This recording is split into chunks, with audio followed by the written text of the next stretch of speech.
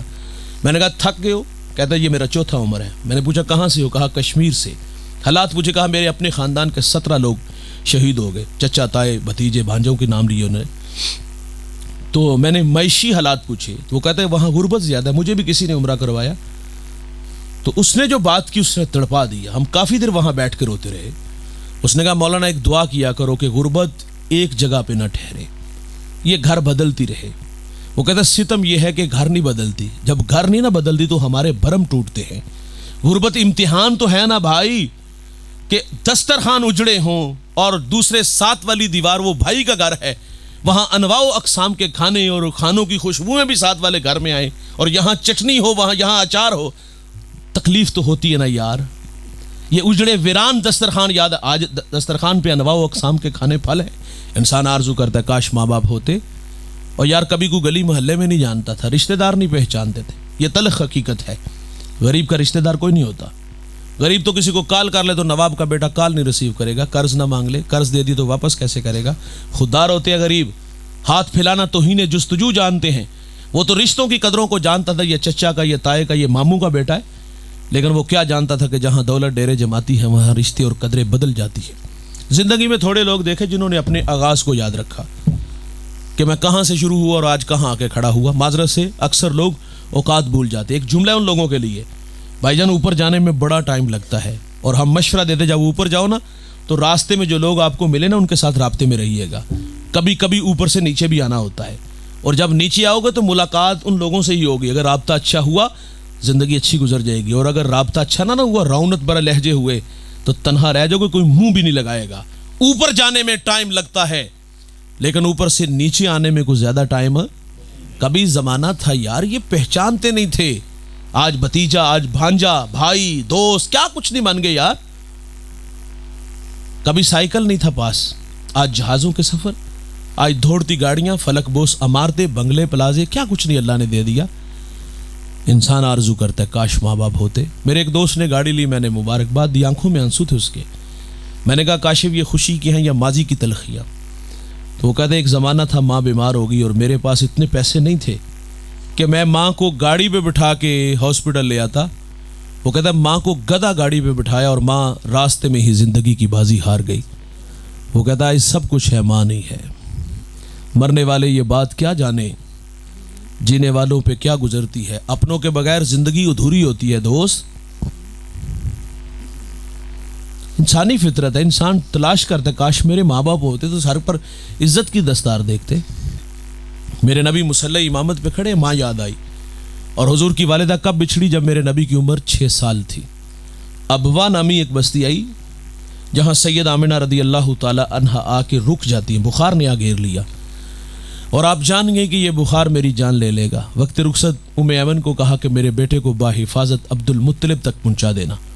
حضور کو پاس بلایا, ادھر بچپنے کی معصومیت, پیشانی میں نبوت کا نور, اور ماں بیٹے میں کھپ سی گئی. 2-1 باتیں ہوئیں اور پھر ہمیشہ کے لیے پہاڑوں میں سو گئی. فرماتی بیٹا ہر نئی چیز نے پرانا ہو جانا ہے, ہر باقی نے فنا ہو جانا ہے. فرمایا بیٹا میں بھی جا رہی ہوں لیکن سنو میرا ذکر باقی رہے گا.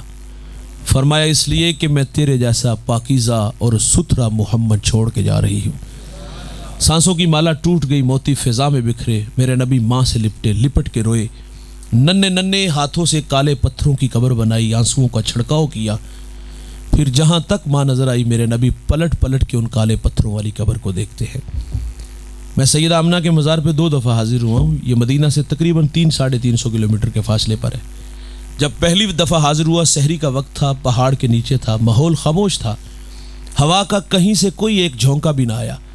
لیکن جب سیدہ آمنہ کے قدموں میں جا کھڑا ہوا ایسا لگا کہ اللہ نے جنت کے 8 دروازے کھول دیے ہوں. نعرہ تکبیر, نعرہ رسالت, نعرہ تحقیق, نعرہ حیدری, علماء اہل سنت, تاجدار ختم نبوت, زندہ باد زندہ باد. اور آج بھی جنت سے ٹھنڈی ہوائیں سیدہ آمنہ کو سلام کرنے آتی ہیں. میرے ساتھ کچھ علماء تھے, ہم رخصت ہوئے تو میں نے گزارش کی آج ہم بھی جس طرح حضور ماں سے بچھڑے تھے، پلٹ پلٹ کے دیکھا تھا، میں نے کہا اسی ادا کو اپناتے ہوئے رخصت چاہتے ہیں۔ میں نے کہا چلو آؤ پلٹتے ہیں، چلو آؤ بچھڑتے ہیں، وہ بچھڑنا اور پھر وہاں پلٹ پلٹ کے دیکھنا، حضور کا بچپنا اور وہ بچپنے کی تڑپتی کہانی کا یاد آنا۔ مقام بدر تک ہماری ہچکیاں اور سسکیاں تھمنے کا نام ہی نہیں لے رہی تھی۔ ایمن کہتی جب حضور کو لے کے میں نیچے آئی نا تو پلٹ کے دیکھا تو ساتھ نہیں تھے، فرماتی میں جلدی سے پھر پہاڑ پہ چڑھی تو میری آنکھیں کیا دیکھتی ہیں کہ حضور ماں کے سرانے کھڑے ہیں اور وہاں کھڑے ہو کر کہہ رہے تھے امی جی آپ تو جانتے ہو نا کہ میرا اس دنیا میں آپ کے سوا کوئی نہیں ہے۔ ایمن کی جان نکل گئی، سینے سے لگا لیا۔ میرے نبی فرمایا کرتے تھے ایمن میری ماں کے بعد میری ماں لگتی ہے۔ آج مصلی امامت پہ کھڑے ہیں بھائی، تا حد نظر اصحاب ہے، حضور کی آنکھوں میں بہت سارے آنسو، ماں یاد آ گئی۔ صحابہ کو کلام کیا، فرمایا کاش ماں ہوتی، تمہیں نماز عشاء پڑھا رہا ہوتا، سورت فاتحہ کی قرات بھی کر چکا ہوتا، میری والدہ کو مجھ سے کوئی کام یاد آ جاتا، وہ مسجد نبوی کے دروازے پر آ کر کہتی بیٹا محمد میری بات سنو، حضور فرماتے میں نماز توڑ کے پہلے اپنی ماں کی بات کو سنتا۔ ماں باپ بڑی دولت ہے بھائی، اس دولت کی قدر کرو، ہے تو قدر کرو، ناراض ہے تو معذرت کرو یار، ناراض چلے گئے تو زندگی راستہ نہیں دے گی۔ میں جب بھی والدین پہ بات کرتا ہوں تو آخر پہ ایک دو بات ضرور کہتا ہوں، مانا کہ آپ بڑے ہو گئے ہو، آپ کے کندھوں پہ اب بہت ساری ذمہ داریاں، ظاہر ہے صبح سے شام تک محنت مزدوری ہے، تھکے ہارے آتے ہیں، کھانا لینا ہے، بچوں کو ٹائم دینا ہے، نیند بھی چاہیے۔ میں صرف اتنا کہتا ہوں یار 24 گھنٹوں میں سے صرف 1 گھنٹہ اپنے ماں باپ کے لیے مختص کر دو یار، پاؤں دبایا کرو، گپ شپ لگایا کرو، ان کے لیے تحائف لایا کرو، کبھی پھول لے آئے، کبھی کپڑے لے آئے، ہاں کبھی کبھی ڈومیلی لے جایا کرو یار، شہر سے کسی اچھے ہوٹل سے کھانا کھلانے لے جایا کرو، کبھی کبھی اپنے والد سے پوچھا کرو ابا جی کو پرانا یار بچڑوں کی کہانیاں سنا کرو یار، ہمارا بھی بچپن حسین یادیں ہمارے پاس بھی ہیں، ایک جیسے کپڑے پہنتے تھے، ایک جگہ پہ بیٹھ کے کھانا کھاتے تھے، دن میں 2-4 دفعہ ملاقات نہیں ہوتی تھی، چین نہیں آتا تھا، لیکن دن بڑے ہوئے تو مصروف ہو گئے، مصروف ہوئے تو پھر ملاقات بعض 200 سے 10 سال ہو گئی، کسی سے 15 سال ہو گئی، تو یار بالآخر تھک ہار کے ہم نے بھی تو بیٹھ جانا ہے نا۔ تو سعادت مند بیٹا پرانے یاروں کی کہانی سنے، کہیں پہ وہ اٹکیلیاں، وہ ننھی ننھی شرارتیں، وہ وفا کی کہانیاں سنائیں گے، اور پھر بچھڑوں کی یاد کا آنا، تڑپا دینا۔ ظاہر ہے جب کسی کی یاد آتی ہے تو آنکھیں خراج تو پیش کرتی ہیں، وہ آنسوؤں کا رخسار پہ آ کے تھم جانا۔ سعادت مند بیٹا کہے چلو ابا جی چلیے آپ کے پرانے دوست سے مل لیں، پرانے دوست سے بیٹا ملانے لے جائے تو یہ مریں گے؟ نہیں مریں گے یار، مرتے پتہ ہے کب بوڑھے؟ جب اولاد ٹائم نہیں دیتی، توجہ نہیں دیتی، اولاد کو دھوکہ لگا ایک نا، بہت بڑا دھوکہ۔ اولاد سمجھتی کہ اب ہمارے کندھوں پہ صرف اتنی ذمہ داری ہے کہ ہم نے ان کو ہفتے بعد 10 دن بعد کوئی ماہانہ خرچ دینا ہے یا 1 ماہ بعد کچھ خرچ دینا ہے، کیا یہ ہمارے پیسوں کے بھوکے ہیں؟ میرا سوال ہے یار کیا انہوں نے کبھی زندگی میں پیسہ دیکھا نہیں ہوتا؟ وہ بڑا کمایا ہوتا ہے یار، کما کے خرچ بھی ہمارے اوپر کیا ہوتا ہے۔ میرا کہنا پیسے سنبھال کے رکھو، آپ کے کسی کام آئیں گے، نہیں چاہیے انہیں آپ کا پیسہ، انہوں نے زندگی میں بڑا کمایا تھا۔ ہم سمجھے جس طرح ہمارے ساتھ دوسرے مفاد کے رشتے جڑے، یہ بھی مفاد پرست ہے، کوئی گاڑی، کوئی آپ سے گھڑی مانگتا ہے، کوئی موبائل مانگتا ہے، ماں باپ جب بھی بات کریں گے تو یہی کہیں گے پتر دل اداس ہو گیا، ایک چکر دل آ جا، نہیں چاہیے یار آپ کا پیسہ، انہیں ٹائم دیا کرو یار، ان کے ساتھ وقت گزارا کرو۔ مرتے اس وقت ہے جب ہم انہیں وقت نہیں دیتے۔ 6 ماہ ہماری ان سے ملاقات نہیں ہوتی، ہاں ملاقات کبھی سرے راہ ہو جائے تو بات سلام کر کے گزر گئی، اتنی ہی ملاقات۔ کتنا تڑپتے ہیں، کتنا سلگتے ہیں کہ اس اولاد کی خاطر میں نے کہاں نہیں محنت مزدوری دھکے نہیں کھائے، اور آج میں بوڑھا ہو گیا، کام کے قابل نہیں رہا، تو اب اولاد بھی میرے پاس نہیں بیٹھتی، مجھے وقت نہیں دیتی۔ تو بھائی جان ہماری خاطر انہوں نے بڑے دکھ سہے ہوتے ہیں یار، انہیں ٹائم دیا کرو، ایک گھر میں رہ کے اجنبیوں والی زندگیاں نہ گزارا کرو۔ دوست کو دیکھ کر باہیں پھیلاتے ہیں، باپ کو دیکھ کے رستہ کیوں بدلتے ہیں یار؟ کنڈا کھڑکاتا ہے، جہاں جی چاہتا ہے لے جاتا ہے، بوڑھی ماں بوڑھے باپ ترلے کرتا ہے، ہم کیوں نہیں پرواہ کرتے؟ نہیں معاف کرے گا عرش کا رحمان ہمیں۔ ان سے اداس ہوا کرو یار، ان کے قدموں میں بیٹھا کرو، راز و نیاز کی باتیں کیا کرو، دل کی باتیں کیا کرو، مشورہ کیا کرو۔ پڑھے لکھے ہو سکتا ہے آپ زیادہ ہوں، لیکن تجربات آپ سے زیادہ رکھتے ہیں، زندگی کے گور سلیقے ملیں گے ان کے قدموں میں بیٹھیں گے، لیکن میں نے عرض کیا 6 ماہ نہیں ملتے ہم۔ میں کھاریاں کے پڑوس ایک جگہ حاضر ہوا، میرا جو میزبان تھا وسیم عباس ان کا نام ہے، ان کی والدہ کا ختم پاک تھا سالانہ، تو میں وہاں والدین کی عظمت پہ ہی بات تھی، تو میں نے وہاں ایک بات سنائی. میرے ایک ملنے والے ہیں، وہ کہتے ہیں میں والدہ کو دکان پہ لے گیا، جوتا خریدنا تھا، دکاندار نے 6-7 قسم کے جوتے دکھائے. میں نے والدہ سے پوچھا اماں جی پسند کون سا ہے؟ تو مجھے کہتی بیٹا سارے سونے نے. تو وہ کہتے ہیں میں نے دکاندار سے کہا سارے پیک کر دو. والدہ نے کہا بیٹا ایک چاہیے. کہا ماں تجھے سارے پسند ہے تو پھر سارے لے کے جائیں گے. اچھا یہ کہیں کہیں دیکھا ہے، ورنہ تو ہم گن گن کے دیتے ہیں، اور جو دیتے اس کا حساب بھی لیتے کہ ابا جی اماں جی تھوڑے خرچے گڑے نے. تو یہ بات میں نے وہاں سنائی تو وہ وسیم مجھے گاڑی تک چھوڑنے آیا، دل کو چھو گیا اس کی بات. وہ کہتا ہے مولانا میں نے ایک دن والدہ کو کال کی کہ اماں جی کی کر رہے ہو؟ تو مجھے کہتی پتر ساگ بنا رہی ہیں، کھانا ہی تھی آ جا. وہ انگلینڈ میں ہوتا ہے. وہ کہتا ہے کہ بھائی جان یہ حکمن نہیں کہا، اگر حکمن بھی کہا ہے تو کیا ڈومیلی سے جانا تھا؟ اسلام آباد سے، لاہور سے، مظفر گڑھ سے، مظفر آباد سے نہیں بھائی، ہزاروں میل دور بیٹا دیار غیر میں ہے، رزق حلال کی تلاش میں ہے. بیٹا دیار غیر میں حکمن نہیں کہا، ماں نے ویسے لاڈ نال کہہ دیتا کہ پتر کھانی تھی آ جا. کہتا ہے مولانا یہاں چوٹ لگی. میں 3 گھنٹے میں ایئرپورٹ پہ تھا، وہاں سے فلائٹ لی اور 9 گھنٹے میں پاکستان، اور ماں کے ہاتھ کا پکا ہوا کہ ساگ بھی کھایا تھا.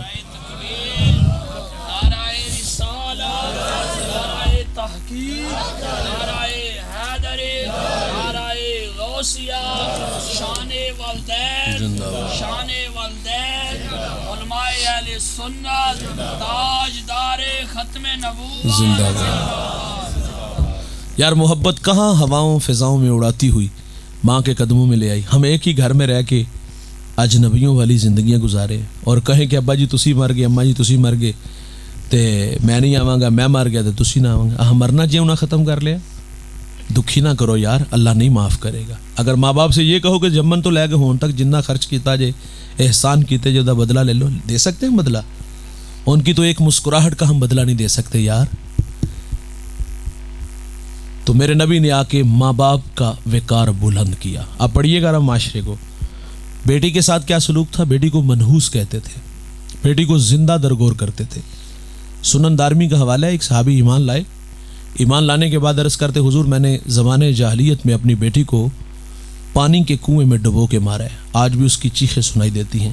عرض کی حضور جب دھکا دیا اس کے قد سے بڑا پانی تھا، وہ غوطہ کھا کے جب اوپر آئی اور اس نے مجھے دیکھا اور مجھے دیکھ کے کہتی ہائے میرے ابا مجھے بچا لے، ہائے میرے ابا مجھے بچا لے. میرے نبی اتنا روئے کہ ساری داڑھی آنسوؤں سے تر ہو گئی.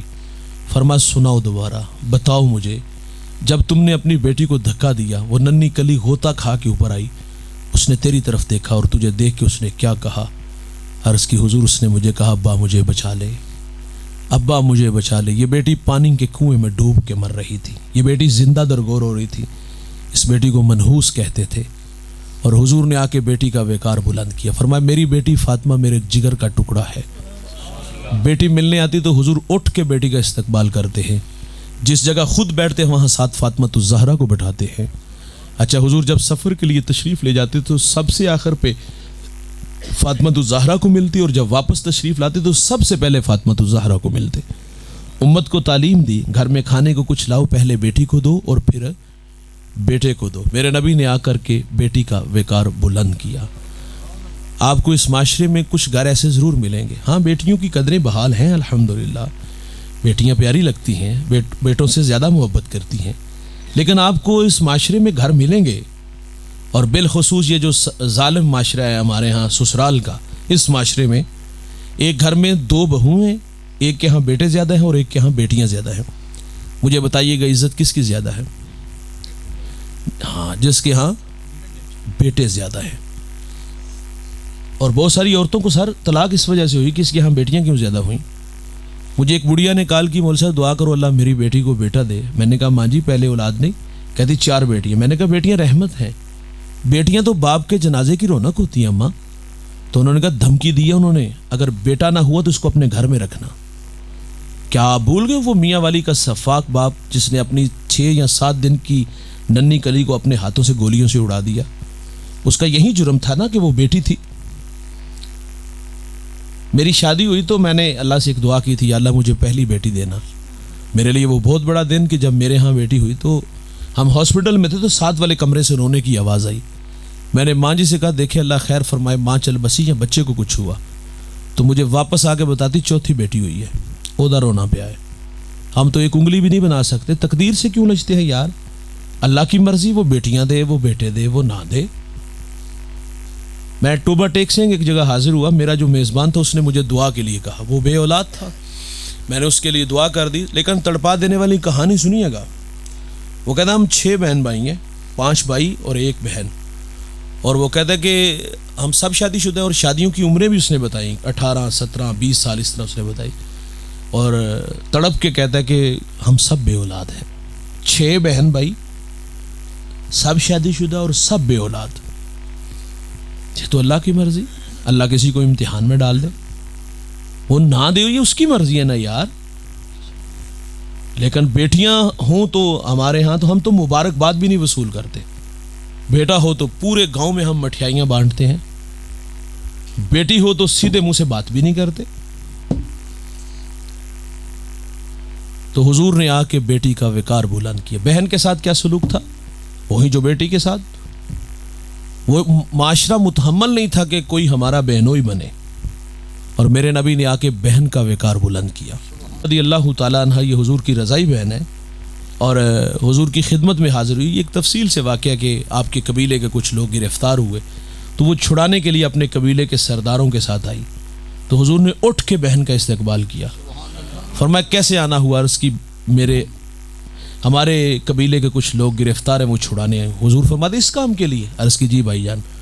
میرے نبی فرماتے اس کام کے لیے زحمت کی ضرورت نہیں تھی، آپ پیغام بھیجتی، میں محمد سارے چھوڑ دیتا۔ نعرہ تکبیر، اللہ نعرہ رسالت، نعرہ تحقیق، نعرہ حیدر، نعرہ غوثیہ، شان مصطفیٰ، عظمت مصطفیٰ، علماء اہل سنت، عاشقان مصطفیٰ، شہدائے فلسطین۔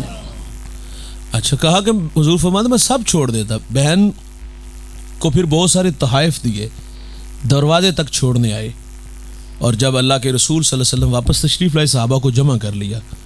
حضور فرماتے میں جب بھی کوئی کام کرتا ہوں تو مشورہ کرتا ہوں، لیکن آج مشورہ نہیں کیا۔ صحابہ نے عرض کی حضور ہماری مجال بھی کیا ہے؟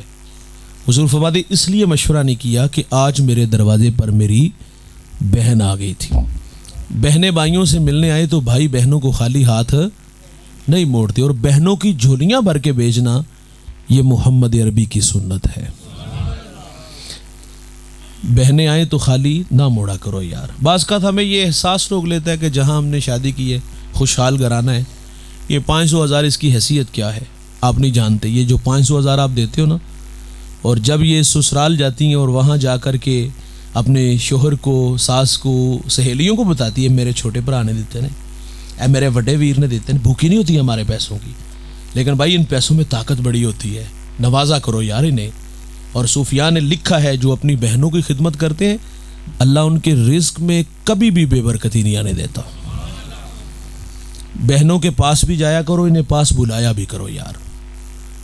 ہمارا کہنا ہے بہنیں ولی بناتی ہیں، یقین جانو بہنیں ماں کا روپ ہوتی ہیں، بہنوں کے ہاتھ بھائیوں کے لیے ہر وقت اٹھے رہتے ہیں۔ ویسے جو ہمارا معاشرہ ہے ہم سمجھتے ہیں، اور یہ ہمیں اچھی لگتی بھی کوئی نہیں، لیکن اگر دل کی بات پوچھو تو یہ بھائیوں کے حق میں اچھی بھی بڑی ہوتی ہیں۔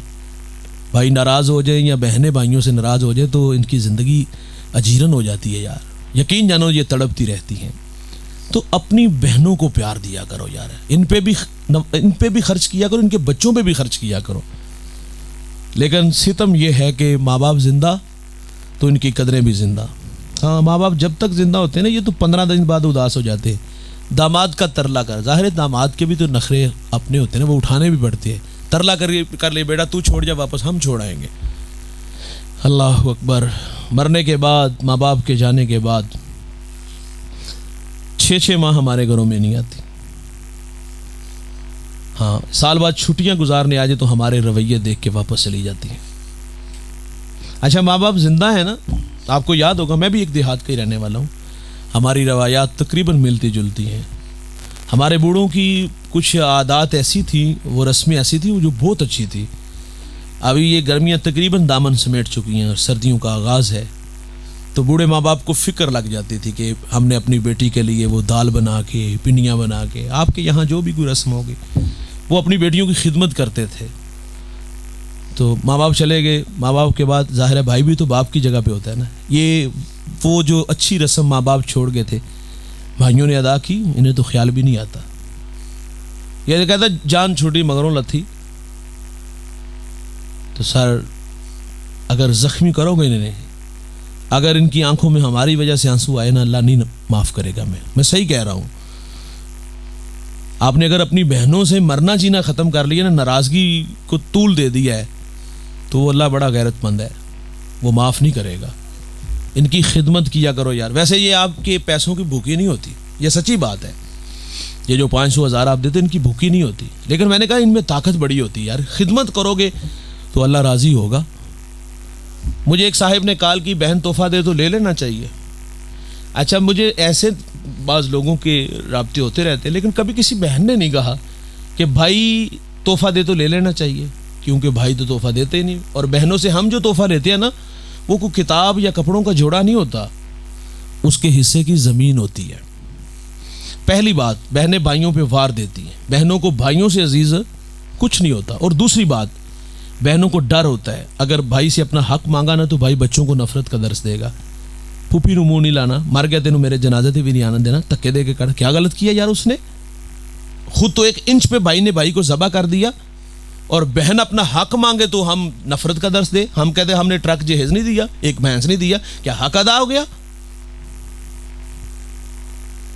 مشترکہ کھاتے سے تمہاری بھی تو شادی ہوئی تھی نا، وہ کاٹا ہے آپ نے اس میں سے.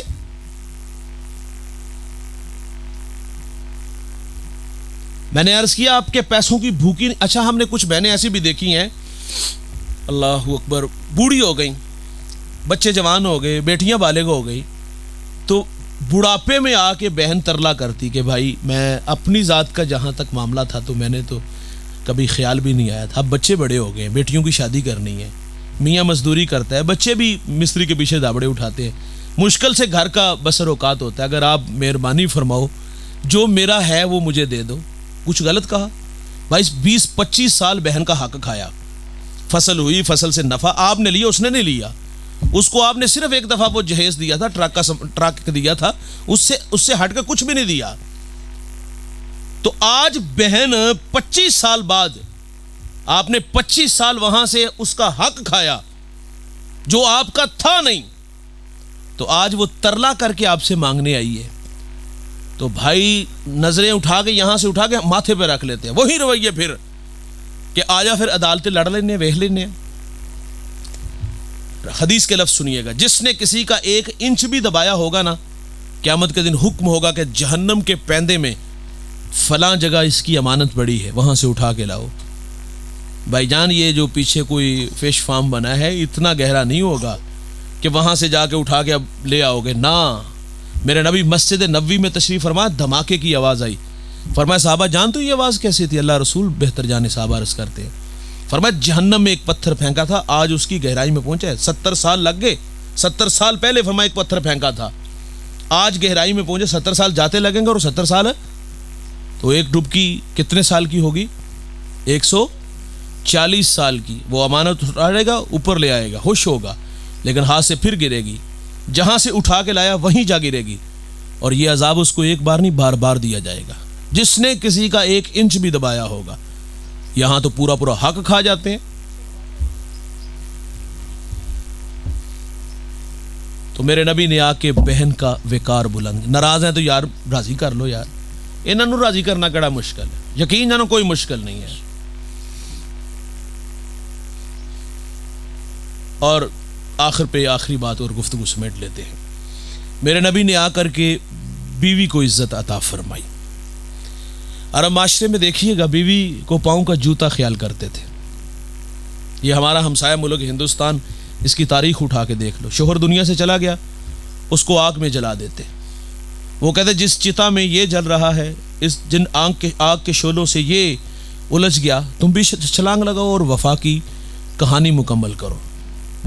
جلتے شعلوں میں چھلانگ لگانے کا مشورہ شراب پلا کے جذباتی کر کے دیا جاتا. مرنے کو کس کا جی چاہتا؟ اگر وہ ایسا نہیں کرتی تو کیا سلوک ہوتا اس کے ساتھ؟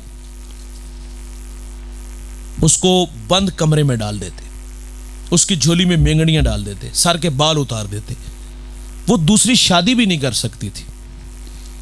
اور میرے کریم نے آ کے عورت کو عزت عطا فرمائی۔ سیدہ خدیجہ رضی اللہ تعالی عنہا نے فاطمہ الزہرا سے فرمایا بیٹا جب ابو سے کہو کہ وہی کے وقت جو چادر آپ کے کندھوں پہ ہوتی تھی وہ مجھے عطا کر دیں۔ سیدہ نے آ کے حضور سے عرض کیا اور حضور فرماتے بیٹا جب امی سے پوچھو چادر کیا کرنی ہے۔ سیدہ فاطمہ گھر آئی تو حضور بھی پیچھے پیچھے تشریف لے آئے اور فرمایا خدیجہ خیریت؟ عرض کی حضور بطور برکت کفن کے لیے ساتھ لے جانا چاہتی ہوں۔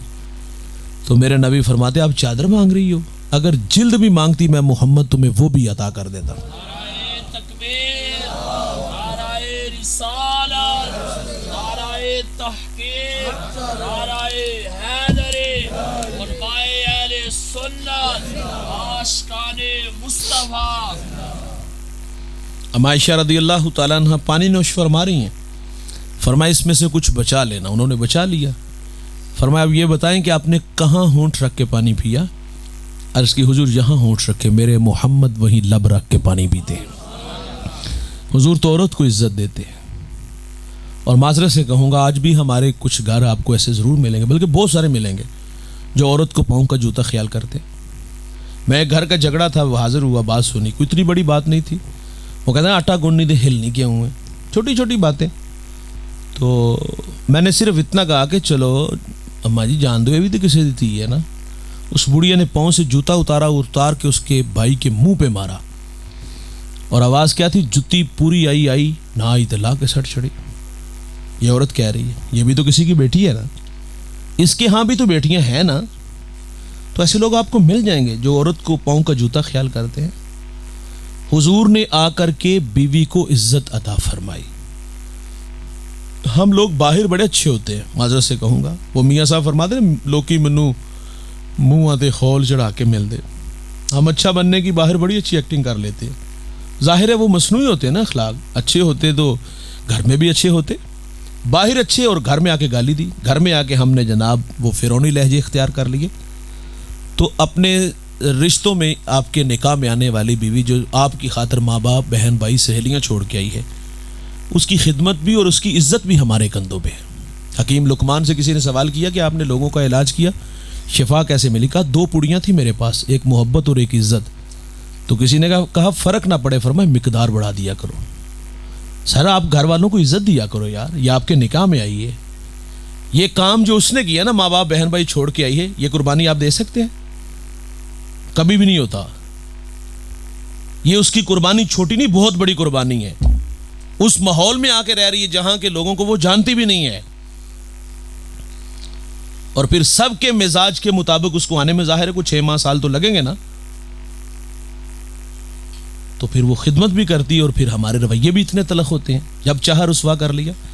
آخری بات، حکیم لقمان، میں نے عثمان بن طلحہ کی زوجہ کا بیان پڑھا، دل کو چھو گیا۔ آپ فرماتی میرے شوہر میں 6 خوبیاں جو مجھے متاثر کر گئی۔ 6 خوبیاں اگر شوہر میں ہو تو گھر بڑا خوبصورت لگتا ہے، سنیے گا اور دھیان سے سنیے گا۔ آپ فرماتی میرے شوہر کی اچھی عادت، جب یہ گھر آتے ہیں تو مسکراتے ہوئے آتے ہیں، جب یہ گھر سے جاتے ہیں تو مسکراتے ہوئے جاتے ہیں، آتے بھی مسکراتے جاتے بھی مسکراتے۔ اور معذرت سے کہوں گا بعض لوگوں کے رویے آتے جاتے گالیاں دیتے ہیں۔ اور تیسری اچھی عادت آپ فرماتی میرے شوہر کی، یہ خرچ دینے میں بخل نہیں کرتے۔ دیکھیے میاں بیوی کا جو رشتہ ہوتا ہے بے تکلف رشتہ ہے، بیوی شوہر سے خرچ مانگنے میں جھجک محسوس نہیں کرتی، شوہر نے اپنی حیثیت کے مطابق دینا ہے، اور یہ شوہر کا ہی کام تھا۔ لیکن ہم نے وہ اطاعت گزار لوگوں میں بعض لوگوں کو بڑا اوپر دیکھا۔ حکمت بھی تو کوئی دولت ہے نا یار، غلط تو نہیں اگر شوہر اس کی خدمت کرے گا۔ دیکھیے وہ ہمارے احترام کی جگہ پہ سب رشتے، ہم ان کا دل سے احترام کرتے ہیں، کہیں مواخذہ نہیں ہوگا۔ معذرت سے کہوں گا جو بعض جگہوں پہ ہم نے دیکھا ہے کہ عورتیں ظاہر ہے گھر میں ہوتی تو چھوٹی چھوٹی باتوں پہ لڑ پڑتی ہیں، جھگڑتی ہیں، تو خرچے باقاعدہ بند کر دیتی ہیں، تو یہ زیادتی والا کہانی ہے۔ تو یہ شوہر کو چاہیے تھا یہ ڈیوٹی خود ہی اپنے کندھوں پہ رکھتا، کوئی گناہ گار نہیں ہوگا، کوئی زیادتی نہیں ہے، یہ شوہر کا کام تھا۔ خیر بعض گھروں میں ایسا ہوتا ہے۔ چوتھی اچھی عادت آپ فرماتی میرے شوہر کی، کہ یہ خرچ دینے میں بخل نہیں کرتے. بعض اوقات ہم باہر تو بڑا اڑا دیتے ہیں، بہن بھائیوں پہ بھی بھرپور خرچ کرتے ہیں، لیکن جب گھر والی کی باری آتی ہے وہاں گن گن کے دیتے ہیں، اور وہاں ہم پورا حساب رکھتے ہیں تیرے خرچے کیڑے نے. بعض تو ہم جوان دیکھتے وہ کہتے تو پیچھے پہنچانا 500 کی پہنچانا یار، اس کی حیثیت ہی کیا ہے جو آپ کہہ رہے ہو وہ کسی بھوکے گھر آنے سے آئی ہے. تو 5ویں اچھی عادت آپ فرماتی میرے شوہر کی، اگر میں ان کا کوئی کام کر دیتے تو یہ میرا شکریہ بھی ادا کرتے ہیں. کھانا کپڑے دھو کے دے دینا. تو بعض اوقات ہم کہتے ہیں انہاں دی حساب وچ رکھنا چاہیے، زیادہ بھی انہاں دی مت چوڑی نہیں کرنی چاہیے. تو عجیب و غریب سی ہماری اپنی جو ہے نا وہ ہم سوچتے رہتے ہیں کہ ایسے نہیں ہوگا، ایسے ہوگا تو ایسے ہو جائے گا. تو کسی کو عزت دینے سے کیا عزت کم ہوتی ہے؟ یار کھانا اچھا پیش کیا 500,000 انعام دے دیا کرو. تو کوئی ہے غلط بات؟ وہ ایک پیر صاحب مرید کے گھر گئے، کھانا پیش کیا، کھانا بڑا لذیذ تھا. تو کہا ذرا اپنی بیوی کو بلاؤ. وہ آئی تو کہا بیٹا آپ نے کھانا بڑا اچھا بنایا ہے. تو وہ رونے لگی. پیر صاحب نے کہا پتر تو مجھے شرمندہ کر دیتا ہے، میں تو تعریف کر رہا ہوں. کہا رونا آپ کی بات پہ نہیں، اس درویش پہ، یہ جو آپ کا مرید ہے نا جو ٹوپیاں پا کے پیچھے جلیاں پاندے نا پیران تھے، کہا اس پہ رونا آیا ہے. کہا کیا ہوا؟ کہا 20 سال ہو گئے یا 30 سال اس کے نکاح میں، اس نے کبھی نہیں کہا تو نے کھانا بڑا اچھا بنایا ہے. انسانی فطرت ہے، وہ حوصلہ افزائی کا محتاج ہوتا ہے. میرے نبی گھر تشریف لائے، اہل خانہ سے فرمایا کھانے کے لیے کچھ ہے؟ عرض کی حضور روٹی اور سرکہ، سالن نہیں ہے. فرمایا لے آؤ. میرے نبی سرکے سے روٹی کھا کے فرماتے واہ واہ، سرکہ تو بڑا ہی اچھا سالن ہوتا ہے. ہمارے گھر میں 3 گھنٹے لگے حضرت کھانا بنا. کبھی کبھی ہوتا ہے کھانے میں کوئی نمک مرچ کا مسئلہ آتا ہے تو تیور دیکھنے والے ہوتے ہیں، پہلے تو گھور کے دیکھے گا، پھر گالی دے گا، پھر برتن اٹھا کے دیوار سے مارے گا. تیری ماں نے تینوں کھانا نہیں بنانا سکھایا؟ تو آپ کو کسی نے بولنا بھی نہیں سکھایا؟ یہ کوئی رویے ہے. اور 6ٹھی عادت اور بہت بڑی عادت، اگر اس ایک بات پہ عمل کر لیا جائے نا، یقین جانو طلاق کی ریشو کم ہو جائے. ہمارے پاس روزانہ کی بنیاد پہ عرض کر رہا ہوں، دارالفتاح میں ایک لمبی لائن لگی ہوتی ہے، طلاق کے مسائل نہیں پوچھنے آتے، طلاق کا حل نکالنے آتے ہیں. کہ مول صاحب 6 بال ہو گئے نے، بس مجھ سے جا کے طلاق دے دیتی ہے، کو حل کڈو. صرف ایک بات پہ اگر ہم عمل کر لیں. آپ فرماتی میرے شوہر کی اچھی عادت، اگر کسی بات پہ تکرار ہو جائے، ناراضگی ہو جائے، تو آپ فرماتی یہ مجھے بہت جلد معاف کر دیتے ہیں. اور ہم کیا کہتے ہیں؟ ہم کہتے ہیں پتر 6 مہینے لو آئے ذرا دی عقل ٹکانے آئے، اور یہ 6 ماہ کو ہماری بہن بیٹی کو لگوائے ہمیں اچھے لگیں گے. اور یہ جو 6 ماہ کا مشورہ دیتے ہیں نا بعض لوگ، اور میں دوستوں سے کہوں گا کبھی بھی ان لوگوں کی باتوں میں نہ آئیے گا، یہ آپ کا گھر اجاڑ دیں گے، آپ کی زندگی عذاب بنا دیں گے. اور 6 ماہ کیوں لگواتے ہیں ہم لوگ؟ کھانا نہیں ملے گا، چارپائی نہیں ملے گی. شہزادی تھی اپنے گھر کی، ماں باپ کے گھر میں لبوں پہ ابھی خواہش نہیں آتی تھی، باپ پہلے پورا کرتا تھا. یہ 6 ماہ ہم اس لیے لگواتے ہیں، انہیں پتہ ہے اس کی 2 بہنیں گھر میں بیٹھی ہیں، ظاہر ہے وہ بھی بڑی ہوگی، ان کا بھی تو نکاح کرنا ہے نا. لوگ رشتہ جب دیکھنے آئیں گے تو ایک بیٹی اجڑ کے کار بیٹی ہوئے تو لوگ سوال تو کرتے ہیں ایک خیر سی، تو فیصلہ کرنا مشکل ہو جاتا ہے. وہ 6 ماہ اس لیے لگوا رہے ہیں، اور وہ بیٹی کو سمجھا کے بیچتے ہیں کہ اگر تو طلاق لے کے آ گئی تو کون رشتہ دیکھنے آئے گا. پھر وہ سسرال کی ماریں بھی کھاتی ہے، دکھ بھی سہتی ہے. اور وہ حکیم بنا ہے، وہ لوگوں کو مشورے دے رہا ہے کہ میری زندگی بڑی آسودہ ہے. میں اس جوان سے جو 6 ماہ لگوانے کا مشورہ دیتا ہے اس سے سوال کرتا ہوں، کبھی اپنی بیوی کے دل کی تلاشی ضرور لیجئے گا. کیا آپ اس کے دل میں رہتے ہو؟ آپ کے لیے کوئی محبت، کوئی جذبات، کوئی آپ کے لیے کوئی اس کے دل میں کوئی محبت کی کوئی چنگاری ہے؟ تلاشی لے گو تو کچھ بھی نہیں ملے گا آپ کو. وہ ماں باپ کی عزت لے کے بیٹھی ہے اور یہ مشورہ دے رہا ہے 6 ماہ لگواؤ. معذرت سے جملہ تلخ ہے لیکن قبول کیجئے گا، وہ تو ایک جانور کے ساتھ زندگی گزار رہی ہے اور وہ لوگوں کو مشورہ دیتا ہے کہ 6 ماہ لگواؤ. وہ تو اس لیے بیٹھ گئی کہ میری بہنیں گھر میں بیٹھی ہیں، وہ تو اس لیے بھی بیٹھ گئی کہ میرے ماں باپ دنیا سے چلے گئے، اب کون وہاں میرے بھائی میرے مجھے منہ لگائیں گے؟ وہ بھی منہ نہیں لگاتے. وہ تو بیچاری اس لیے تمہارے ساتھ زندگی گزار رہی ہے، وہ تو بچوں کی خاطر آ کے بیٹھ گئی یار. تو خدا را یہ رویے اچھے نہیں ہیں، یہ اللہ رسول کو پسند نہیں یار. تو تھوڑا سا اپنے رویوں میں تبدیلی لائیے گا، درگزر کا پہلو غالب رکھیے گا. گھروں میں ظاہر ہے گھر میں رہتے ہوئے کسی بات پہ اختلاف ہو تو ناراضگی ہو جاتی ہے، لیکن اس ناراضگی کو اتنی زیادہ ہمیں طول نہیں دینا چاہیے کہ گھر اجڑ جائیں. اور ایسے لوگ جو میں نے عرض کی جو مشورہ دے ان سے بچ کے رہیے گا. تو تو آئیے دوست، میرے نبی نے آ کر کے بیوی، بیٹی، بہن، ماں، غلام، یتیموں کو میرے کریم نے آ کے عزت عطا فرمائی۔ اللہ سے دعا ہے اللہ مجھے آپ کو حضور کی سیرت پر عمل کی توفیق عطا فرمائے۔ عزیزم کی بے پناہ محبتیں میں فراموش کبھی بھی نہیں کروں گا، بڑی محبت سے نوازا، بڑی محبت دی، رابطے میں رہے۔ اللہ آپ کو جزا دے اور آنے والوں کو اللہ دارین کی سعادتوں سے مالا مال فرمائے۔